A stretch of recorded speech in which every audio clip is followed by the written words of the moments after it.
White dive on him. This is twice now the Celtics have been first to the floor. They try to save with Horford. Unbelievable.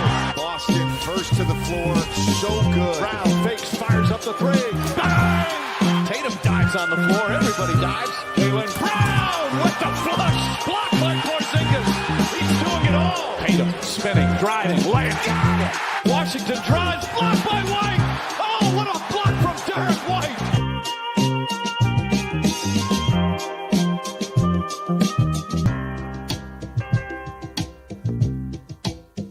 Welcome in, first to the floor. Ben Vallis here, along with Wayne Spooney and Jake Eisenberg. It's finally the All-Star break. It's a weird time for Celtics fans where I feel like we're all pretty okay with a nice little break over here. We're going to get into it. And in the meantime, we've got the full pod squad back. Back for the first time in forever, it feels like. Spooney, Jake, how you doing, guys? It's been so long. Pod squad. So Assemble. So I just went back to Sydney for the Super Bowl, which with my friends, and we handed out championship jerseys and belt from the fantasy league. And when I got back to Tasmania, I was waiting to get picked up by my wife, and there was this guy on the bench next to me waiting to get picked up too. Mid-60s, grey, smoking a dart, obviously. Hell cigarette, to those people who don't know what dart is. And he gets picked up in this beat up old white Ford. Looks like his brother, bald, giant white beard, and this very cute farm type dog in the front. Gets in the car. They pull slightly forward so their window's directly in line with me. His brother, I'm assuming, hands him a beer, cracks it, big swig, looks directly into my eyes, and I just give him this wink and a smile, and I'm look at this reuniting of this little group here. And this is what it feels like. The boys back right. together. I was landing the plane. We got there. Yeah. I had no fucking idea where that was going, but it was beautiful, Jake. A turbulent landing. Brace positions, but we right. made it. Nonetheless, Spooney, how we're are you, man? alive.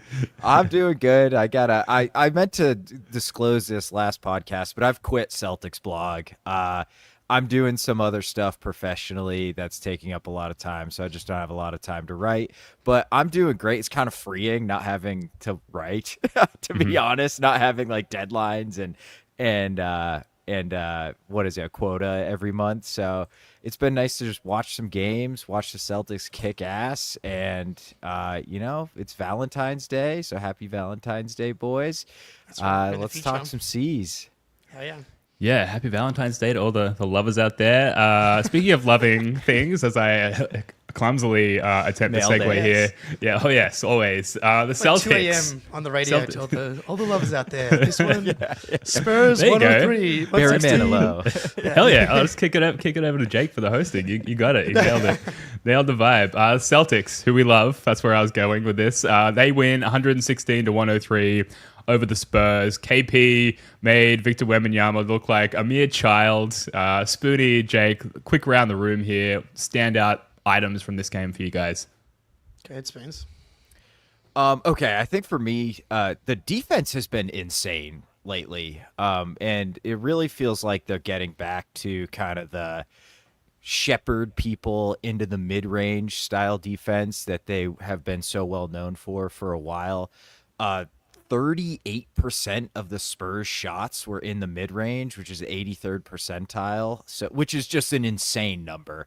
And when you have a team like the Spurs, they actually have some guys who are pretty decent from the mid-range. Fox got a couple. Chris Paul didn't really shoot it very well last night, but he can shoot decently in the mid-range, and Wemby's solid from there. But you're just going to win the math game so much when you're forcing teams into the mid-range. And we completely short-circuited their offense by KP guarding dudes who are a foot and a half smaller than him. They put him on Harrison Barnes, who actually did a really good job of attacking him. And then after that, it was Sochan and Steph Castle. Sochan. Yeah, Sochan, whatever. and Steph Castle, and the non-shooting wing, the big man guards him. That's common stuff, but you rarely see it done to a ball handler because the ball has great gravity. You're afraid they can operate out of the pick and roll anyway. But KP did just a really good job when he was on those non-shooters, clogging everything up, forcing everyone out of the paint. And it worked really, really well. So I thought on the defensive end, the scheme was perfect. and we attacked Wemby with smaller defenders, which I love. Get into his handle, pressure him up high, don't let him get comfortable at any point in the offensive side of the court. And like that, I feel like that he just has not figured that out yet when you have like dogs at the point of attack against him. Yeah, Wemby's got a long way to go still. And so something they didn't bring up on the broadcast, is that Wemby has been dealing with like this respiratory thing. And like because Scal and True were like, man, he's looking really tired. Yeah. Like 2 or 3 minutes into the third quarter. Ben? They did say he was going to the bench and blowing his nose. There was like an insight from a producer that was happening. So they were kind of on it. But yeah, I thought it was an interesting call out. I thought that was a big miss from them because I was watching a Spurs game recently where like it was a central part of their broadcast and like that he's trying to recover from this respiratory thing. So to like not have that piece of information on the broadcast and just kind of be like, why is he so tired 2 minutes into the second half? I thought was a bit of a miss. Alas. Similar to how people like to like go at the Celtics, champs are in town. I think there's a Wemby thing to that too, probably. Yeah. Oh, yeah. Especially for big men. Like, and from the tip, even if it was, just kind of a joke, KP winning the tip and doing a little like, yeah, and then and then going in the post at Wemby. If that's a playoff series or a playoff game, I'm not sure he's as willing to have, I'm not saying throw some possessions away, but like, posting up Wembanyama isn't exactly the type of posting up that we like KP to do, but there was definitely I'm the original unicorn. And I mean, he definitely showed why in yesterday's game and has been showing why lately. I went back and watched all the KP possessions. I didn't have time to watch all the turnovers. He did have 5 turnovers. I thought they were just a bit crisper with using KP, and something that I've been talking about monitoring is just like use KP in the post, but not as like 18, 17 seconds on the shot clock KP. Mm-hmm. Let's use him on the roll. Let's use him on the pop. And then if like the first action isn't there and now we can get to KP on the mismatch, like let's not force feed it. And then I thought yesterday was a really good example of just like, he kind of just sleptwalked into 29 points, it felt like. Yeah, don't force feed the unicorn, the thick unicorn, which I've learned yesterday. I'm much more partial to a thick unicorn than a more svelte version in the version of KP. But 16 shot attempts for Wemby in his 36 minutes played. That's 3 below his average field goal attempts, but he also played 3 minutes above his per game minutes average. So like more time, less shot attempts, just very effective defensively. And yeah, you mentioned it, Jake, like just our unicorn was far more effective. And it goes back to what Spoonie and I were talking about in the last pod, like just the efficiency in our offense and the quick decisions that we're making. And like, yeah, maybe the first look is to post up KP, but if that look's not there, like quickly move the ball, swing, readjust, and like find another point of attack. And I suppose as the pod goes on, like we'll get into just like the consistency of the improving Celtics offense and defense for that matter. But that's a huge part of it. I also thought Horford, like obviously he's not going to go like for like on the unicorn scale with Wemby, but like he was doing a really good job like boxing out Wemby, kind of going at him. He like drove on him at one point. I know that Wemby blocked him like under the rim, which was like the most alien Wemby play in the game. But like overall, I like that Horford just like understood the assignment in sort of going at Wemby, tiring him out. And I thought that he used his sort of veteranness ship, for lack of a better term, to really like win that battle as well. Horford looks kind of, I'm not going to say kind of back, but he's definitely been, taking the old Ferrari for a spin the last couple of weeks. He is like someone who knew that he was about to get a week off. 33 minutes in the Miami game, another 34 minutes in the Spurs game. So, and which I know, gives you two a sports hernia. Hope. Yeah. Gives us hope. I hate it. Well, but to see Horford playing the way he does, it's like maybe I still have something inside me somewhere. Yeah, true. Some true. hope. Yeah. As a 31-year-old that can't like put my head down without like my back pinching at the moment, yeah, that gives me hope too. But yeah, he's been giving us a reminder of how difficult the Celtics defense is to deal with in the playoffs, and now just put that Ferrari back in the garage for the All-Star break and a lot of it came in rebounding form, as you said, Ben, and that's been true for the last few games here. He's like double-digit rebounds in a couple of games, like just not something that you see from Horford, and part of that's like the minutes, more opportunity to grab the rebounds. But he did an awesome job. awesome job on the glass last night. And yeah, man, makes me feel good. Yeah, 15-9. Sorry, go ahead, Spence. I was going to say, I thought Horford was a big part of like controlling Wemby and getting up into his handle. Wemby tried him at the rim a couple times and like missed, 4, 5, 6 footers because Al kept him out of like the true layup range. He made it like a short floater, which is just a little more uncomfortable. So Al was amazing. He's back. I'm declaring it. I will plant my flag on Al Horford is completely back. He looked really, really good last night.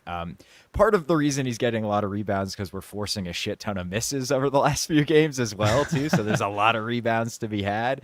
Sure. But part of that's, I feel like he's playing like near his playoff level defense, which is fantastic. And now, like, we'll see it in April, buddy. Like, that's enough, Al. You proved it's still there for me. Exactly. We're done here. Please stop. Yeah, he's back, but like now climb back into the cryo chamber, like move over Drew Holiday, like make some room for Al as well. He can squeeze in there with you and just rest up for April. Absolutely. But yeah, 15-9 on the offensive rebound margin, which I thought was just really indicative of the hustle as well that the Celtics brought in this one. Like clearly there's just like, and Derrick White spoke about it in a post-game interview recently, like where his love for the game has kind of returned. His attitude towards the game has come back. And like clearly that cascades, along with Tatum's play, which we'll get to in a second, that cascades down through the rest of the team. And they're playing the right way. And I think that shows in a matter of ways, but certainly just in their hustle on the offensive boards. And like you see guys like Hauser crashing from the corner in like towards the free throw line, just knowing off a 3-point attempt, it's going to be a long rebound. And like Dennis Rodmaning their way into the perfect position to like get the rebound. Just shit like that was commonplace during the playoffs, has kind of been missing so far this year. And you guys are all nodding and smiling, like just the excitement to see that's back. It feels so good. Yes, and I see, because I've got a couple of plays here that like fall under that feeling category, and they're all labeled with random letters and numbers. So I'm just gonna have to hope that this is the one that I'm looking for here. Pritchard to keep Sohan off the. Nice box out for Pritchard. Let's see what it is. Sohan off the glass. See the Sam travel. Nice box out. out. Oh yeah. But like Tatum sees him coming, like before he even crosses half court, he knows that Hauser's getting this ball, and just like kind of like a little Tatum casual 1, 2, 3, 4, 5, 6 gather. And that's under the feeling of like these guys are just kind of know exactly where each other are. The play that I am looking for is the no look KP to Horford to Hauser, which that play. Had a 33% chance of kind of pulling up there, but I'll find it for later in the show. You had a Torrey Craig made buckets chance of bringing up the right one there. We'll get to TC in a little bit, but Jayson Tatum, Spoody, unless you've got anything else like holistically on the game. No, I don't think so. Yeah, that Tatum pass, man, I feel like holistically it just showed, you mentioned it, Ben, the way they're playing offense. They're making like the simple, smart decision quickly, and that is when this team is absolutely deadly. Like, just move it to Hauser, who's wide open in semi-transition. And Tatum's been the guy who has like been doing that. He's setting the tone on offense by getting the ball out of his hands when he needs to and killing everyone in front of, like, no one can stay in front of him right now. It's pretty insane. Yeah. For me with Tatum, I know you guys probably have some stats and some like more like heavily researched insights, but for me, and we've talked about this for years, it's the coming down with the rebound and like slapping the ball in his hands, like, all right, it's go time. Let's Dribbling make the magic hard. happen. Yeah, dribbling hard. It's like the gusto on the one-handed passes, the zippy one-handed passes. It's like it's the vibes. I know this is terrible analysis, Oh, no. quote unquote, but This like is the you know it analysis. when you see it, which is a phrase you coined as it pertains to the Celtics earlier this season. Jake, I believe it was you. And like with Tatum, like those are the signs. And like they are out on center stage doing a nice little sexy dance for all of us right now. And we're having a good time. It's great. I do think that I got, when you see it from someone in a courtroom talking about pornography, like you know it when you see it. So I don't want to take complete Justice ownership. Stewart. Is that the one I'm thinking of? Yeah. Yeah. So exactly, but you know what he's, and I mean what Jayson Tatum has been doing over the past 3 games and season really. You know when you see it, It is not, it's not illegal in certain places, but they're probably looking to make it illegal in the state of New York as we speak, if they can. But yeah, man, and I'm not sure why he felt this level of, and maybe it's just because other guys are out, and he knew that there needed to be there's going to be more of a burden on him, and so for him to pull out some of these wins, he knew he was going to have to kind of be the guy in some regular seasons that he sometimes isn't. But at the moment, last 3 games, 35 points per game, 9 rebounds, 4 or 5 assists on 61% true shooting. Like, absolutely ridiculous. Last night, 14 boards. Like, he slapped that ball hard. Like, good thing he's got the All-Star break to take care of the bruising from the basketball inside of his palms. But like, and then the turnovers have been way down because they've been up this season, but lately they've been way down too over those games, only turning the ball over once per game. So absolute tear. Just like make a free throw, dude. Just make a free throw. Like 4 for 8 from the free throw line yesterday. Like that, could we not have just made 3 more of those for a 35 point on 61% true shooting as opposed to a 32 points on 56% true shooting? Like, no, it doesn't really matter. He's not going to win MVP. He's a lock of first team All NBA. But just for everybody else out there, just make your 85% of your free throws. We need the true shooting agenda. It's what we have over Luka. We need that, exactly. Jason. Like, please looks make good some in the free tweets. throws. Yeah, exactly. Do it for us, buddy. I feel like in the past when Tatum's gone through these runs where it's like, holy shit, we're watching the best player in the league, it's often like his jumpers just going in at a ridiculous pace. But he was 4-14 last night. I mean, he's had some hot games recently, but it's like not even just about the pull-up jumper going down at like, 50%, which is totally unsustainable. I think that's what makes this so special right now is that like nothing about this feels unsustainable at all. I mean, he's shooting 41% from mid-range over the last 10 games, which sounds low, but that's like hot for him. It's like pretty damn good. Yeah. And like that's the only thing you can really look at. Even his rim finishing is actually a little bit down over the last 10 games compared to the season. It's just the way to me he's getting by people. I don't feel like he's never been like an explosive one-on-one attacker. Like he's more of deliberate. He fakes, he uses a screen. But now it's just like he makes one dribble move and he's in the lane and help's coming and he's finishing or he's making the play. So I've never really seen him be this dynamic getting downhill. And like, I just don't know what you do to stop him at this point. At one point, the Spurs were doubling on the ball and then bringing the nail help up and essentially triple teaming him 30 feet from the hoop. Like, what? That's insane. Like, you just don't do that to people. Yeah, and so I think something, I'm not sure if it's new, but especially the last couple games, he's really been using his strength. And something that LeBron has always been really good at, sorry, Spoon, you cover your ears, but like getting downhill and using the shoulder, and like he's really good at actually not extending the chicken wing, but like more or less using the same type of force and shouldering people, but like keeping his shoulder connected or his arm connected to his body. And Tatum has been bullying dudes these past 3 games. I mean, you just start from like the Precious Achua dunk in the first possession of the Knicks game, and that wasn't necessarily using that move, but Andrew Wiggins and what's his name? Pell Larson, the second-round pick that the Heat had out there in the second half. But like Wiggins, he had a couple of plays where he was just using that off arm and doing a good job of keeping that arm closer to the body and using the strength that he's been adding over the past couple of seasons. And again, like he did it to Castle last night. Like there's just not a lot of dudes that can handle the strength that are guarding him, because if you put someone that has the strength to guard him, chances are then he's going around that player with his speed. He's really just becoming a mismatch, or more of a mismatch than he was before. And I think leaning into that strength part has been something that I know a lot of people want to see more of. In the last couple of games, it's like, man, that mentality to just put your shoulder into dudes and finish over the top, tough. His like physiological makeup is bone, and then it's got to be like all muscle. The body fat percentage got to be like low single digits. Like it must be like unhealthy long term to maintain that what do they call it? Like the body composition. But because he's so like slight and slender, he looks kind of skinny from afar, but like it's all muscle, it's all juice, it's ridiculous. Anyway, looking I'll at stop frothing over it's- Tatum. He did an Instagram dump like of the last few games, and on some of the photos, I was like, man, it must be so cool to be Jayson Tatum because one, you just averaged 35 over 3 games, and also your muscles look so awesome in all of these photos. It's just And you're 6'9" fucking 9 too. That must be nice. Yeah, he's Rich. doing a pretty good job. Yeah, Doing the all right, money yeah. helps too. Yeah. Jayson Tatum doing all right.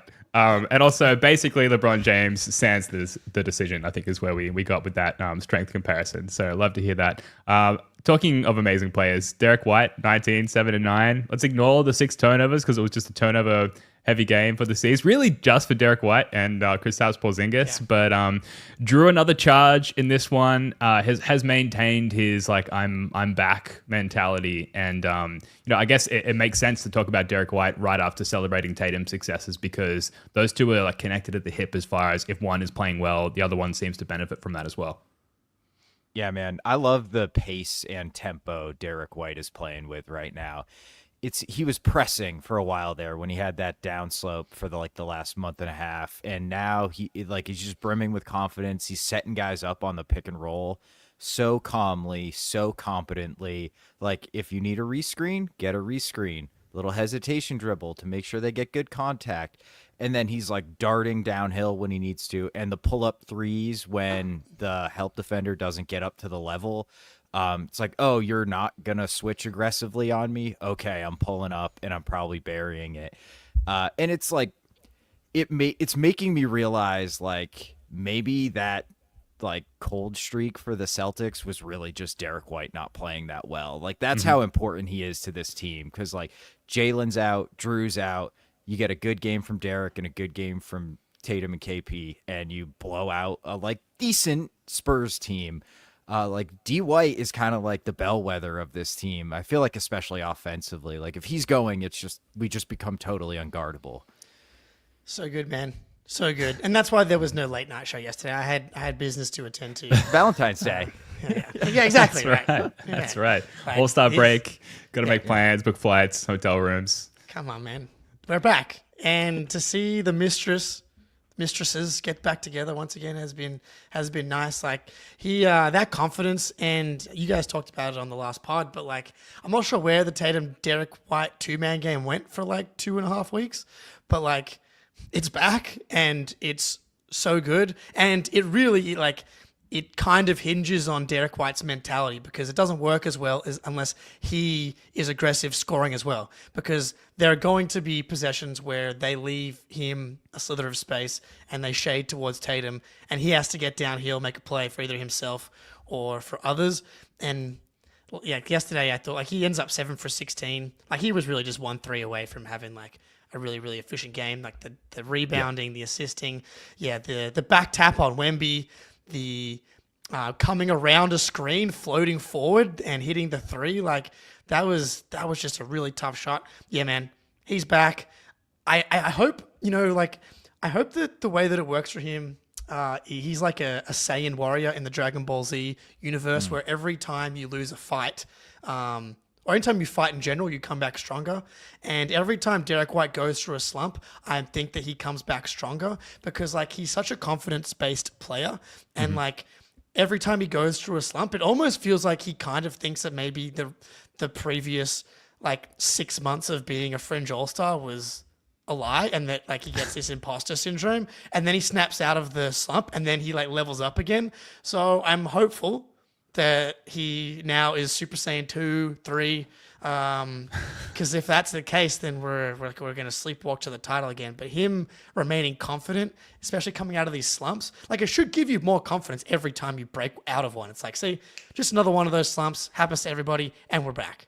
No big deal. Yeah, totally. He's back to stressing out the opposing defense to a high degree, which was like lost for a while, and you guys just kind of touched on it. And it doesn't show up in the box score. So, it's all good to look at his stats, look at the 6 turnovers, but like every possession, just how he positions himself, even off ball, even if it's like how he spaces out after setting a screen and like where he spaces out to on the perimeter, or like in transition, his initial probing before like bringing the ball back out and resetting. He stresses the defense more than really anybody else aside from maybe Tatum. And that's just fully back, and it just makes such a difference, albeit never appearing on the box score, unfortunately. But we see you, Derek. We see it. Torrey Craig, maybe not as much of a stress on the defense, but I don't think he could have handled his debut any better. I mentioned it to Spoonie on the last pod, but like 10 out of 10 full marks as far as like his bench presence and his celebrations. It's like he's always been there in some degree. He's gone to the school of who's that amazing? Thank you, Malik Fitz. He's gone to the Malik Fitz School of Bench Celebrations and graduated with honors, and finally got himself on the court last night. Couple of threes, a steal, good spacing, like made himself available to our offensive initiators, to Tatum, to Derrick White on a number of occasions. He had that like tip out pass to Pritchard in the corner, who like banked in the 3. He felt like pretty natural of an integration for the C's. It was good. So he knows. Go ahead. Jay. No. You go. You both can't wait to talk about Torrey Craig. He knows how to play basketball. So I've been doing a lot of thinking about Torrey Craig because I need hobbies.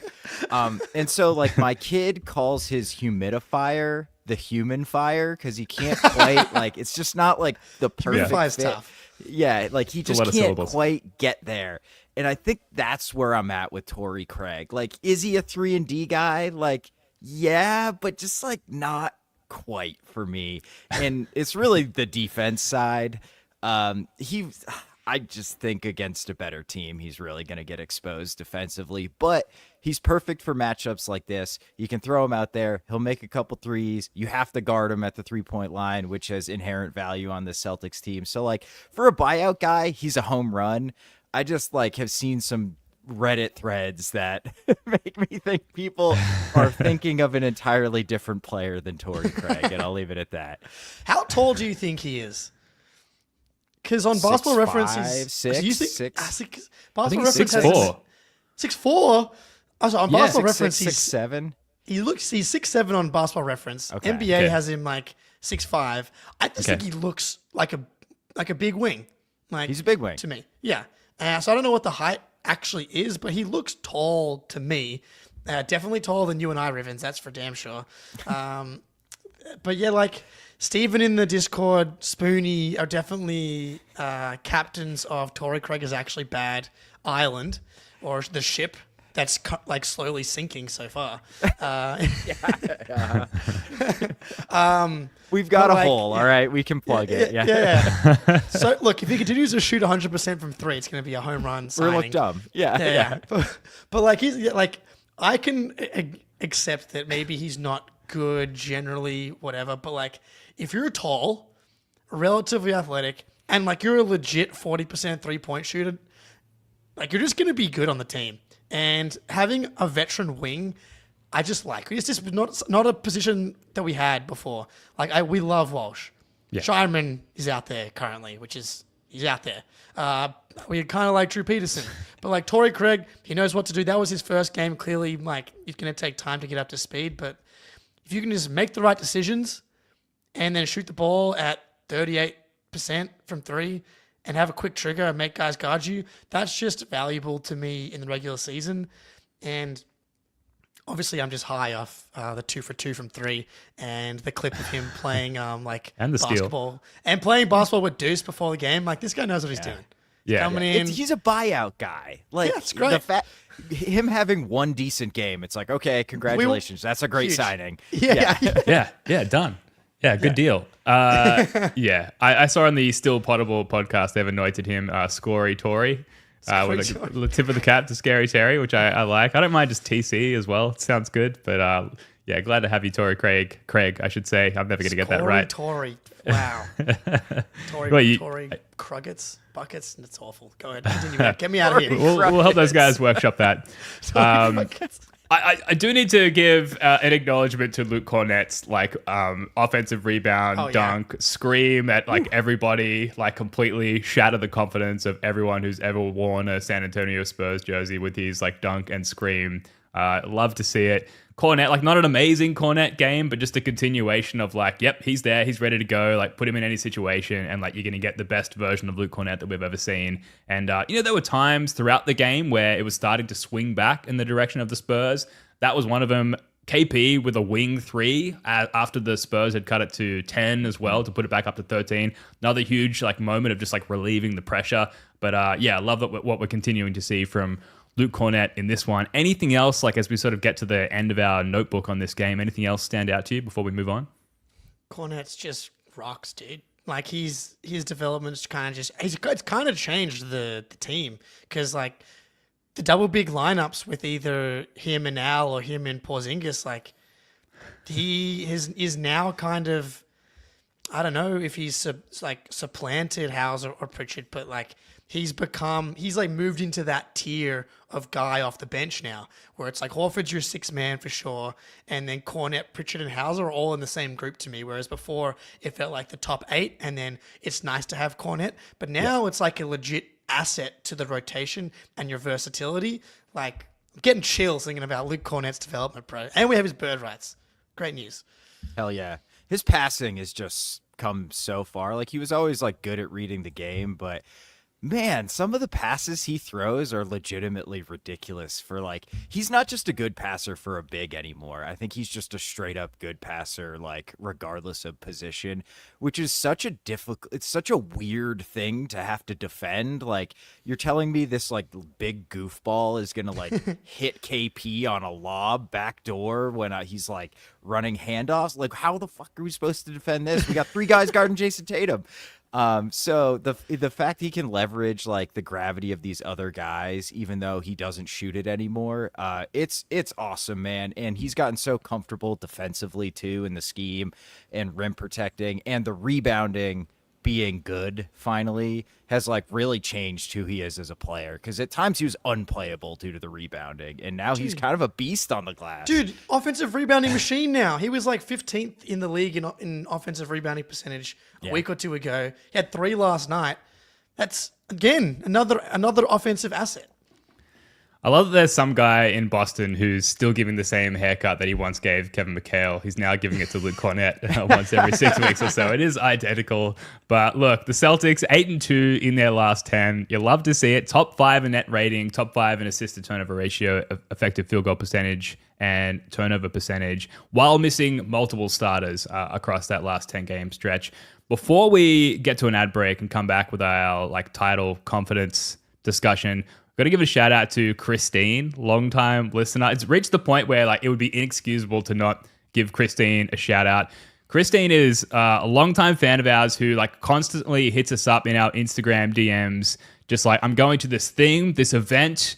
If I can, would you like me to like get you guys some shit, some memorabilia, or like I'm at the ring night, opening night game. I'll see what I can get for you. And over the years has sent us all kinds of stuff, including but not limited to it. I had to scroll so far up our IG like feed to like document. It also reminded me, Jake, of all the stuff that I like have not sent down to Hobart for you. Apologies, but in no particular order, a signed Pritch t-shirt signed by Peyton Pritchard and Dana Barros, a bunch of stuff from ring night, Banner 18 posters, t-shirts, etc. Old ticket stubs from Celtics games, like back in the day, from when they used to provision tickets to people coming to the game, and signed Kristaps Porzingis posters, like where for the Pritchard thing as well. Like she went to an event, she lined up, she was like, these are for the first of the floor guys. Apparently, Peyton Pritchard was like, oh yeah, cool, I've heard of those guys. And she saw Drew Hanlon recently, and he was like, yep, tell those guys I said what's up. Obviously, he was on the podcast recently. Whether or not that's like good PR on the parts of those people, or if they've actually heard of us. Yeah, I know those guys. Yeah.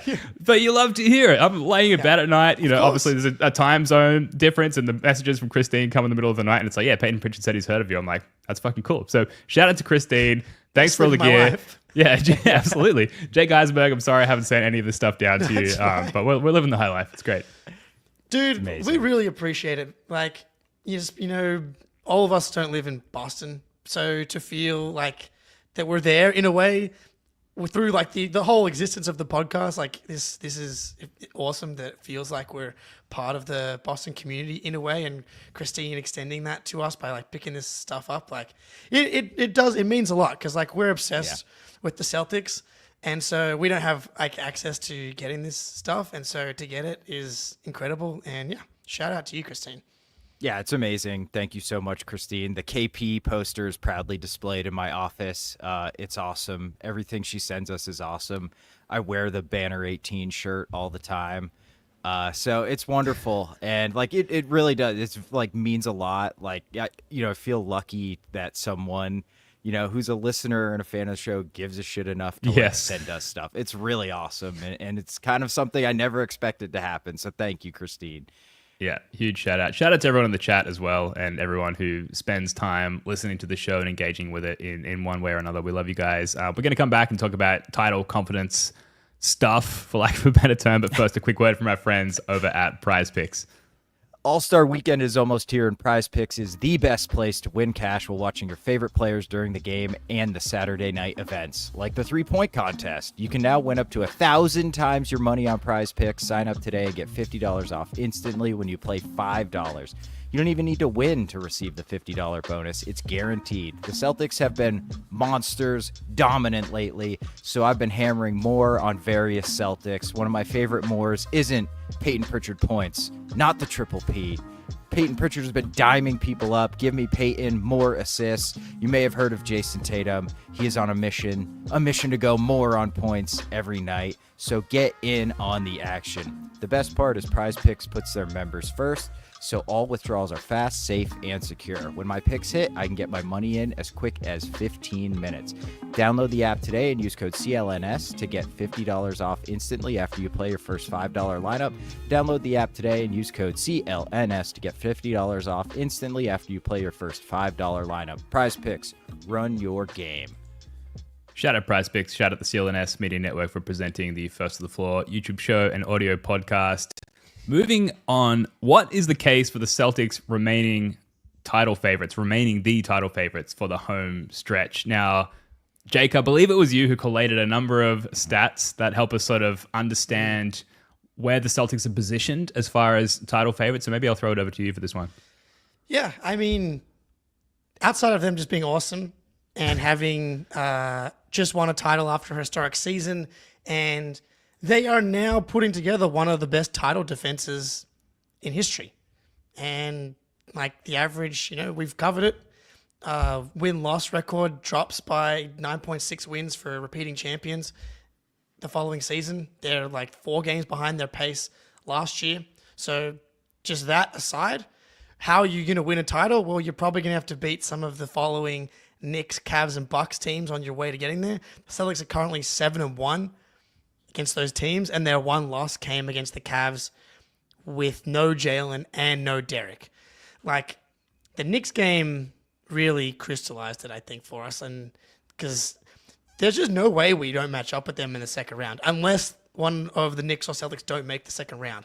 Like, the Knicks are too good at beating mediocre teams that to drop too far and they just beat the Pacers, who was like the team kind of like close to catching them, and neither of us are catching Cleveland. And so that matchup's just a disaster for them. So that just feels like a guarantee to make the conference finals. And one, I still want to see the Cavs in the playoffs.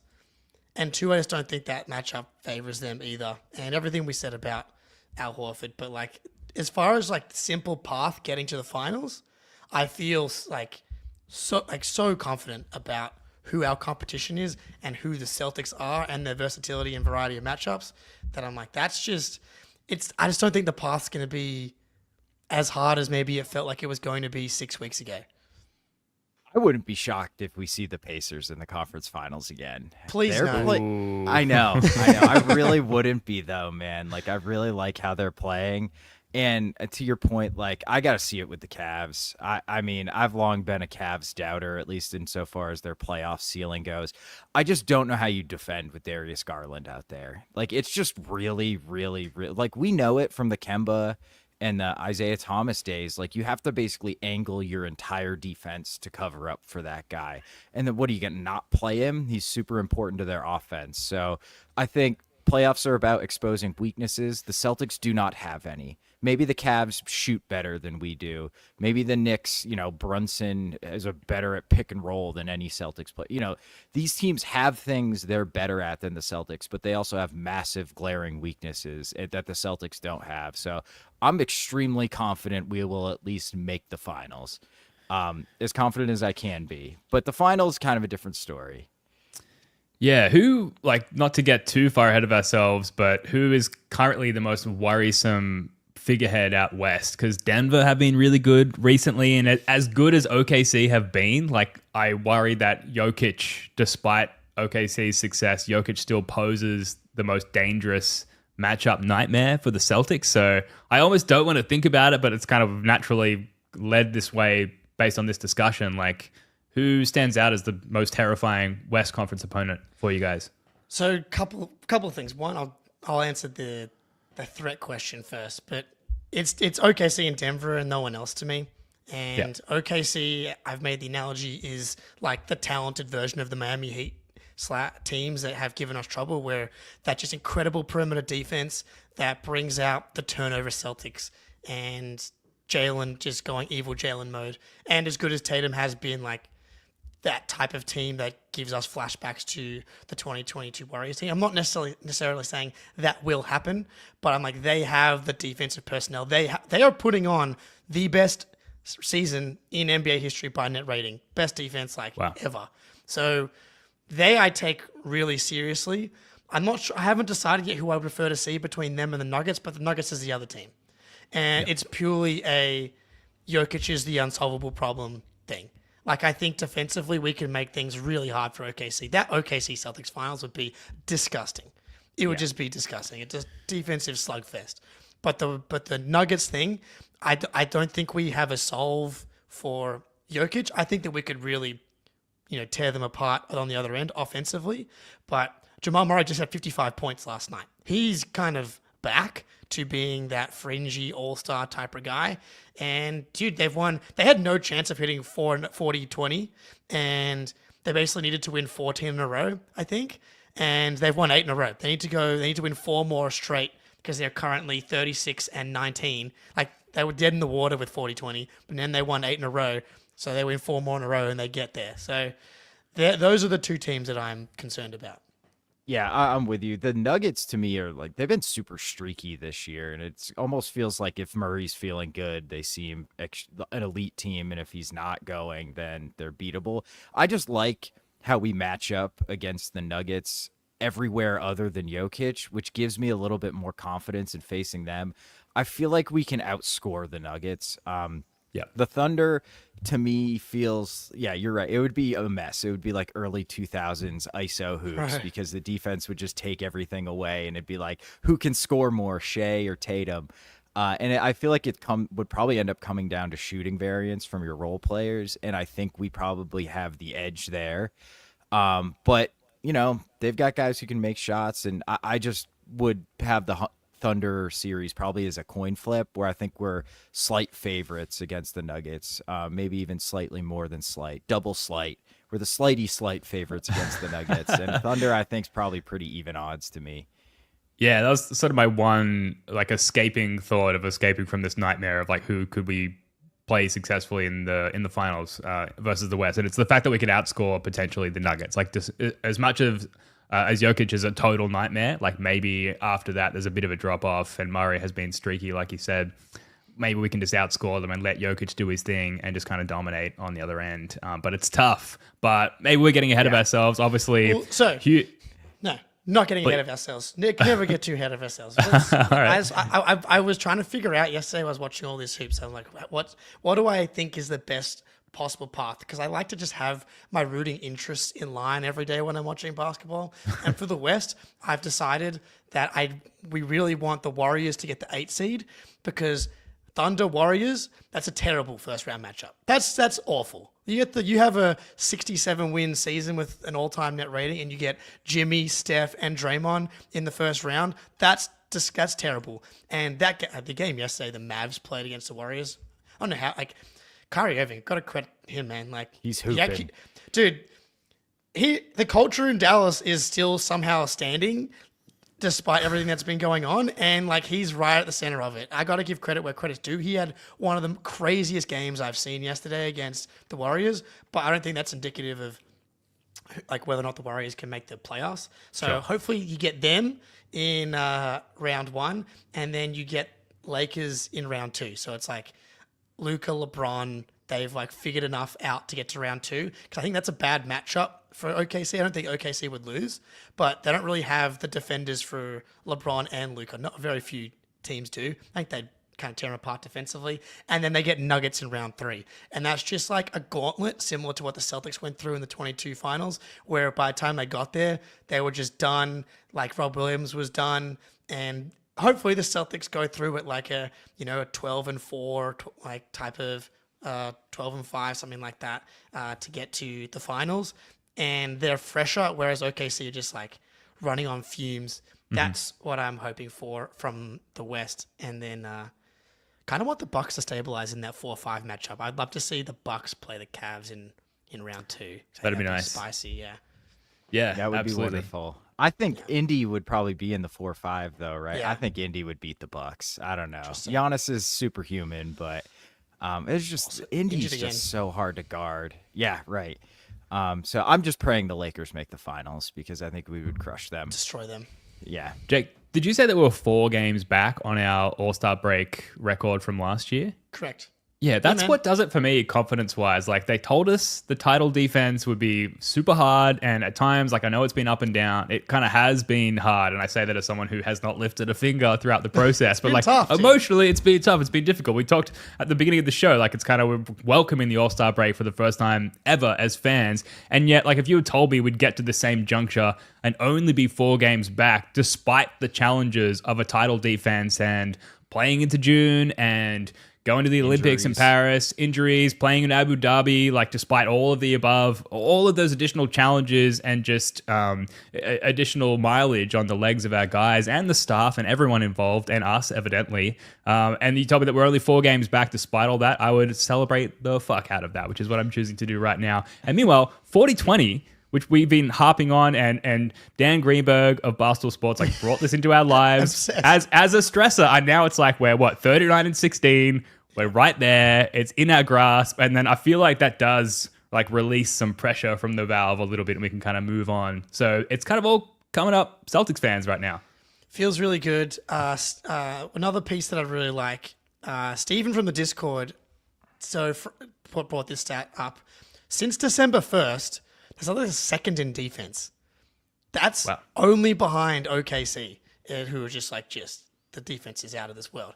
And that's kind of how the Celtics won the title last year. Obviously, their offense was good too, but the Celtics didn't even shoot that well in the finals. Like, defensively, they were just awesome the whole way through. And that's like when you talk about stuff you can control, because shooting variance is just part of life, and you might just get hit by like Jalen and Jayson not being able to hit threes again. If your defense is going to be that good, that versatile, you're just going to be so hard to beat in any series. So you have that, and in that same span, they're 6th in offense, but that's purely shooting because they're 13th in the NBA in shooting. And so like from 3 at 36.1%. If that was higher, they'd be in like the top 3, top 4. So that piece, the defense, and we talked about it with Horford as well, just like that it just makes you so hard to beat in the playoffs. And I also just trust Joe too. Like, I really feel like Joe has his finger on the pulse of this team and knows the adjustments that he needs to make over the course of a playoff series.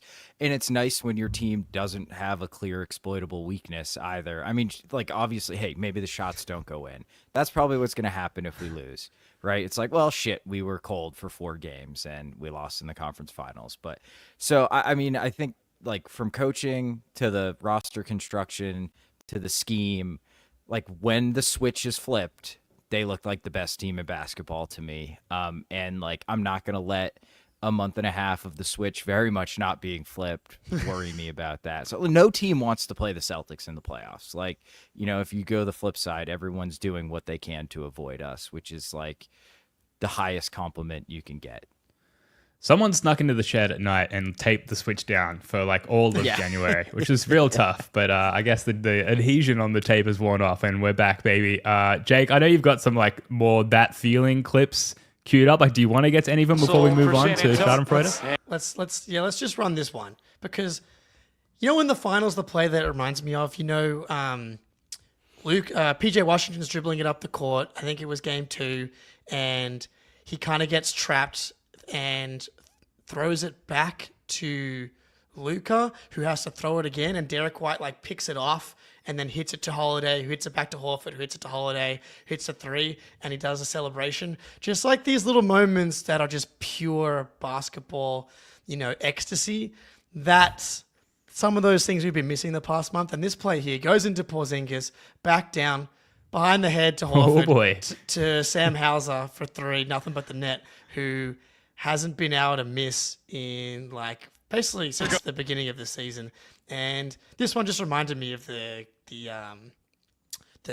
Eastern Conference Finals against the Pacers. Tatum getting downhill against your best perimeter defender. Wembenyama comes over, and it's just a nice, perfect. Al Horford hits it and goes down onto his butt at the end of the quarter. Just a couple of these moments, I was like, okay, yeah, I've got the feeling. Feeling good. I won't lie, Spoonie, maybe you can back me up on this. When Al Horford went down, I was like, was that the last shot of his career? Yeah, absolutely. That's what I mean about Tatum. He just blew by Steph Castle, who is a borderline elite defensive player. How is this dude doing this? It's ridiculous. But yeah, man, it was tough to watch them in January for a little while, and I am so excited for games now. Again, because of the way they're playing. So hurry up, All-Star break. Absolutely. All right, we've got time for one more segment. It's everyone's favorite segment. That is the Schadenfreude report. Sarah, I cannot believe.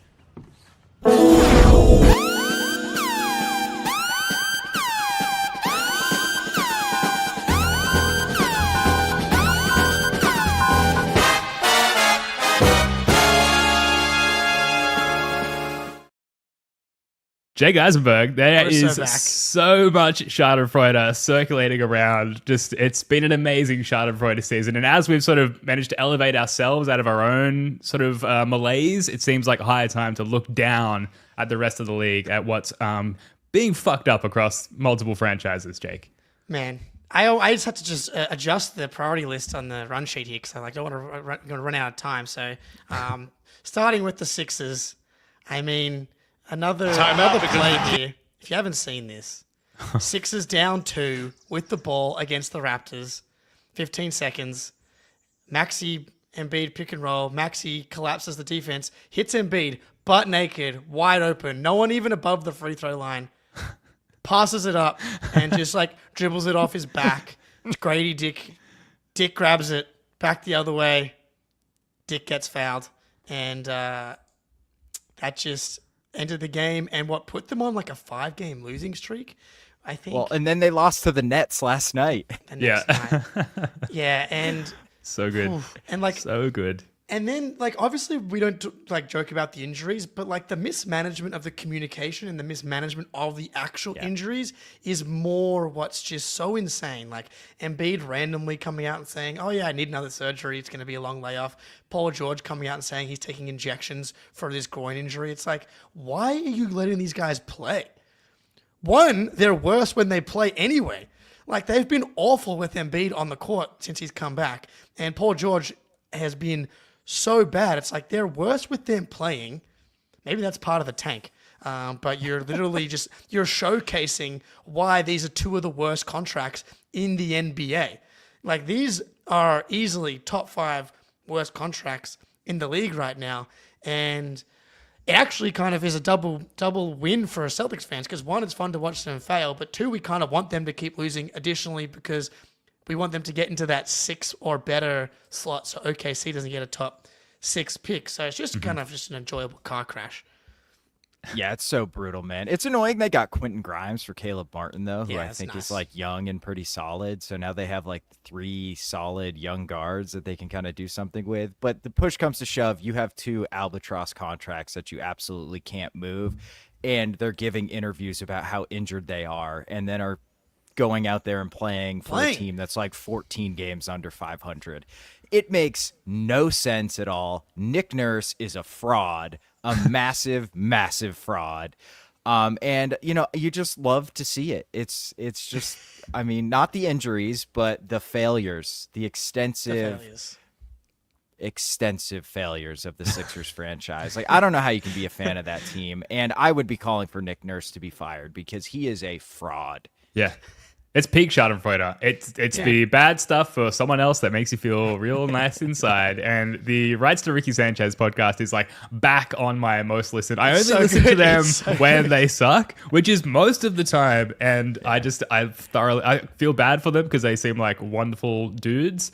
But they're really hurting right now. And with the Luka trade, like obviously that was a huge surprise. Like no one could have ever predicted that to pop up on our timeline. If like as we closed in on the deadline, like a Paul George and Embiid trade like popped up, I would not have been surprised beyond the idea that someone else was willing to take those guys on. But I would not have been surprised for Philly to like move on from those guys because it's just like where we're at. Like they just suck. And like do Tyrese Maxey a favor, right? Like it's time. He's been he's been the diamond in the rough in your franchise for such a long time. The only organically acquired, non-process acquired player who's been any good in over a decade. Like, do him a solid, restore the vibes, and move on from, these terrible, terrible dudes in the form of Embiid and Paul George. But it seems like they don't know what's good for them. It's never going to happen. And thus, the Schadenfreude report lives on. Dude, Morey came out after the deadline and said, I'd hate to be the Cavs and get us in round one. I was like, what is wrong with you, dude? Dude. What is wrong with you? Blindness. like I was talking to my dad when I was in Sydney. He's like, well, they'll catch the Bulls probably now because they've traded Levine. And I'm like, will they catch the Bulls? Because the Bulls have lost 4 in a row and the Sixers have now further behind than before. Yeah, they lost 5 in a row. It's like, it's truly, truly incredible that they like keep getting more embarrassing and worse. Next, and Ben, you just let us know we got to get out of here. But good. Lakers destroyed by the Jazz yesterday. Destroyed, like start to finish pretty much. And while I would like to see the Lakers in the playoffs and in the finals, because I think we would destroy them and humiliate them, this trade just going bad and Luka not being in shape. By the way, great Photoshop or angles or whatever from all of the pictures of Luka since he got off the plane to him with his jersey on for the first time to all the way up until he got on the court and him looking exactly the same as he looked in the finals to me and looking like out of shape and slow and not able to guard and complaining to the refs very much and missing a lot of threes similar to the finals as well. That he's looked exactly the same. So part of me is like, come to the finals. Part of me is like, this would be awesome if like Nico Harrison kind of ended up being justified. Yeah. And the Lakers gave up all this stuff and Luka Doncic actually peaked at 24. That would be absolutely insane, but it is within the realm of possibility. Yeah, man, like he took one picture in a Lakers jersey and all the Lakers fans were like, see, he's in shape. Yeah. He's in shapes. There are multiple shapes of Luka Doncic. I don't think any of them are flattering or conducive to being a high-level basketball player right now. Man, I think it'll probably end up working out, but that would be absolutely hilarious. Nico was right. # Nico was right. I'm going to start it. Dude, go ahead. I have to tell you, as a superficial man with fluctuating weight, I'm familiar with the filters that were used, the Instagram filters that were used angles, on the Luka photos. Yeah, it's all been done before. You're not fooling anyone, Lakers. Yellow 2025, man. You can do some stuff with just a simple phone in your pocket. That's for sure. We got time for one more, Jake. What do you got for us? Well, I can speed run this. The Knicks, we own them. They need to go 4-1 to hit 40-20. The Heat gave up a 32-4 run against OKC in the fourth quarter. I think it was a 24-0 run at one point, and they appear to just be kind of riding through the wilderness now. Kuzma, I put this one in here because I think it's maybe a little polarizing. I'm coming around a tiny bit, and funnily, I don't think Nathan Marzian would mind me sharing this on the pod. He DM'd me today and was like, "What's your honest assessment of our trade for Kuzma?" Because I need someone to tell me. And I was like, Kuzma feels like the floor play and Middleton was the ceiling play, because watching Kuzma, there's been no Giannis, so it's hard to fully assess them. Very athletic, long, can defend, seems to be bought in, and is not injury prone. So I can see the vision of, him and Giannis and Brook being long and big and athletic. But offensively, I think that's a problem because of the spacing. And defensively, I still don't think it's a real, massive upgrade. But, yeah. I just, do you really want to trust the playoff success of your team to Kyle Kuzma being, your third best player? I do not. And I like Kuz. I think he's, a solid player, but he has a massive role on this team. They are expecting a lot out of him. And I don't know, man. He shot over 42% once since he was a Buck in 4 games. He shot 30%, 38%, 60%, 41%. So obviously no Giannis, maybe that changes, but Kuz has got to make shots for them to have a chance in the playoffs. And if I was a Bucks fan, that would kind of terrify me. But he is good when he tries. I find it hilarious that all the dust has settled for Bucks fans who have been so vocal online. It's now Middleton is gone. Giannis is out injured, apparently. Dame is sporadically in and out of the lineup, and you're just left with a lone Kuzma. After all the bullshit, after if we'd had Middleton, we would have won. It's what do you got now? Nobody and Kuzma. That's I don't want to say that's where he deserved to be, because I like Nate Marzion. He's been a friend of the show. But there's been a lot of Bucks fans out there that have been hyper vocal, and it fills me with wonderful, lovey feelings to see them where they're at now. Just one franchise at a time. I know the 2 nicknames for Tatum that have popped up. The Anomaly, which started as a joke on Twitter, seems to have stuck to some extent. But the Eliminator has also started to pop up, which is the franchise ender. You've got Miami now. You've got Dallas just traded Luka after what they saw in the finals, and now the Bucks are kind of the next team. That was their last shot, that 22 run there, and it's the Celtics. Who's next? Hate to see it. All right, I think we can leave it there. That's going to do it for this one. Thank you so much for joining us. We're going to be back sporadically throughout the All-Star break, so make sure you hit that like button and subscribe so you don't miss anything. Podcast listeners, do us a solid. Leave us a 5-star rating and review. Spoonie, Jake, amazing to be back here on the pod with the both of you. Love your work, guys. Until next time, go Celts.